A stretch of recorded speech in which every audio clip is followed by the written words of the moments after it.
I remember the first time I walked into a maximum security prison.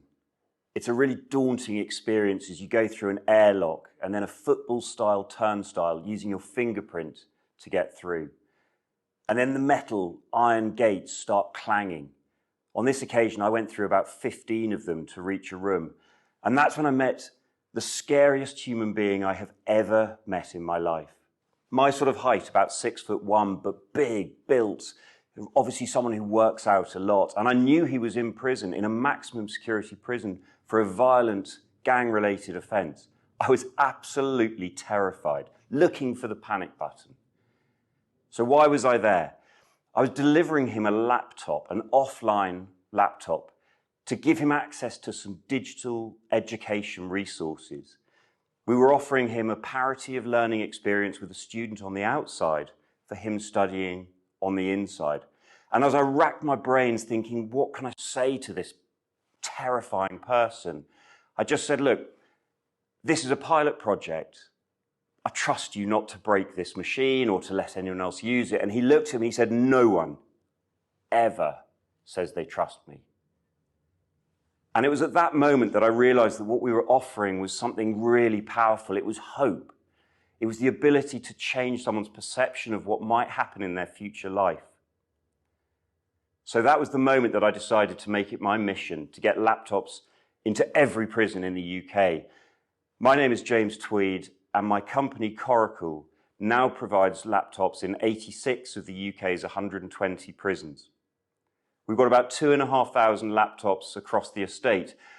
That's one laptop for every 34 prisoners, because we lock up more people in this country than anywhere else in Western Europe. At the beginning of this month, there were about 85,000 people in prison, and the government target is to increase that by another 20,000 places. It costs about £45,000 a year to keep someone in prison. It's a lot of money. The whole prison system costs around £4 billion a year to run.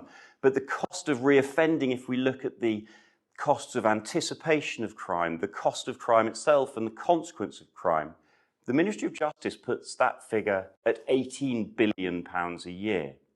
So are we getting good value for money? I don't think we are. And I think that one of the reasons we're not getting good value for money is because we need to change the system and we need to help people come out of prison and rejoin society. Just imagine going to prison. Maybe you'd gone 5 years ago and you come out today. You've never seen contactless payments. Maybe you've never used a smartphone. You've never filled in an online form. We see at the moment train stations closing ticket offices because we all have a phone, right? Except for those of us that don't. And I really think that digital literacy is the key to unlocking this future for people. And we have to find a way of helping them whilst they're inside prison to get ready for a life outside. I was really struck by a guy I met once. He'd served quite a long sentence and was given a day release before actually coming up for release. And he was given a phone and told, look, if you have any problems whilst you're out, just give us a call. We'll come and pick you up. And he got out, and the pace of life was so quick for him, he had a panic attack. He described himself to me as being the nutter on the street corner, begging people to help him just to make a phone call. Imagine how that made him feel. I'm not saying that people shouldn't go to prison. Absolutely they should. But if we don't do things whilst they're in prison to help them get ready for release, then they're going to be like another guy I met recently. He'd served his sentence. He was out on license. He went to McDonald's, a fairly normal thing to do, and he went to the counter to ask to order his burger. And the guy just said, use the screen.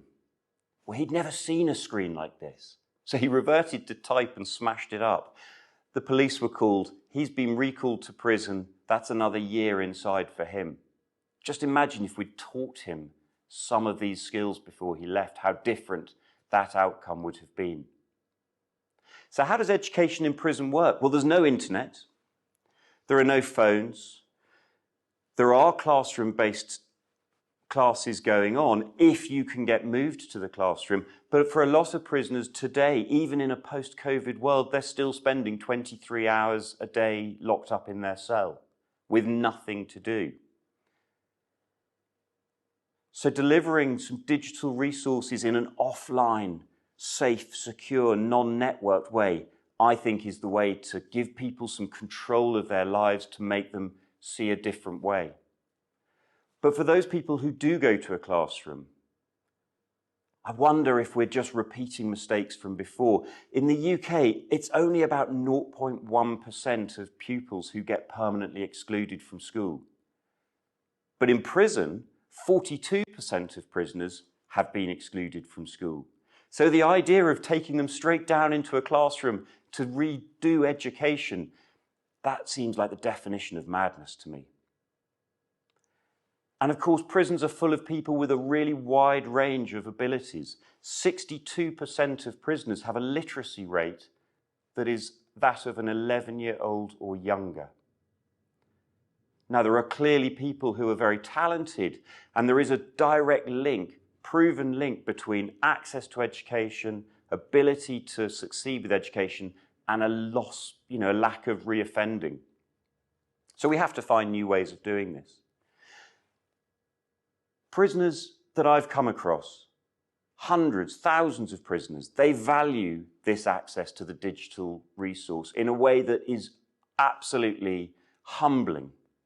I remember a guy, he'd had a pretty shocking day and he'd kicked off and he was smashing his cell up. You've probably seen things on TV where you see the SWAT teams come in with riot shields and they're carrying this guy down to the segregation unit. He has destroyed basically everything except for one item. And as he's being carried down, he's begging the guards, please can I take my laptop? He wasn't allowed it, but when I spoke to him afterwards, I was really curious as to why he placed so much emphasis on not destroying it. And he said it was the one thing over which he had control, the one thing over which he could exercise some control. The simple act of moving a mouse across the cursor across the screen gave him a sense of liberation. So from that first interaction with someone who I thought was scary, life for me has changed. And I realized the value of some of this community. They can offer so much to people in the future. I believe we can change the path of how we treat prisoners. I believe we can make digital literacy a right. And I believe we can offer people a better future. Thank you for listening.